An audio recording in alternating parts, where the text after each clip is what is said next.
a sad Saturday afternoon kuri muini we gatũ mũno gũkũ thĩinĩ wa bũrũri.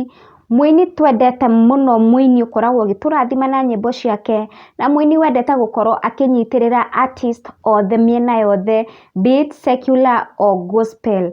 Na nĩ agĩkoretwo agĩthiĩ kũrĩa thĩinĩ wa nenda-inĩ ciake cia ũkinyanĩria na kũrekereria ndeto ciĩna ruo rũingĩ mũno, ndeto ciakorwo cirĩ igũtha inene kũrĩ mafans ake. Nao nĩ thutha wa gũkorwo akĩ-inform andũ atĩ nĩ akoretwo agĩtigwo nĩ kana gake ga kahĩĩ karĩa kegwĩtwo Liam, na agĩkorwo akĩrekereria ndeto ici kũrĩa thĩinĩ wa nenda-inĩ ciake cia ũkinyanĩria na kuga Liam goodbye son, rest in peace, na agekĩra emoji cia ihoya.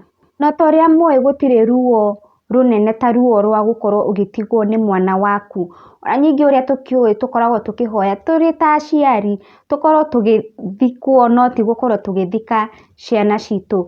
And mafans na arata ake nĩ makorwo makĩmwĩra pole. Karangwa Mũraya akorwo akĩandĩka pole bro. Karibi nake akorwo akiuga guy what, my condolences. Waweru ũyũ nake akorwo akĩmwĩra so sorry for your loss bro. Liam apumzike pema peponi. Recho Ngigi ũrĩa wĩinĩte kiugo original akorwo akiuga woi pole sana bro. May the Lord comfort you. Nake G Wanjiko akorwo akiuga I hate seeing such post. The coffin of a child is the heaviest. Poleni our Mugithi king. May God grant you peace. Gũtirĩ ũndũ wĩruo ta gũkorwo ũgĩtigwo nĩ mwana waku.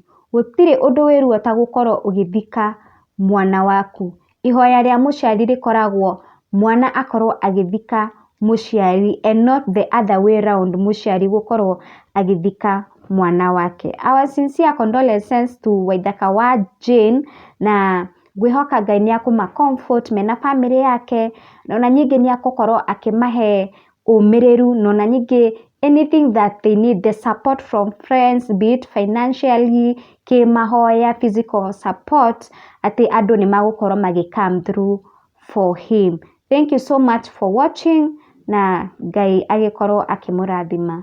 Bye.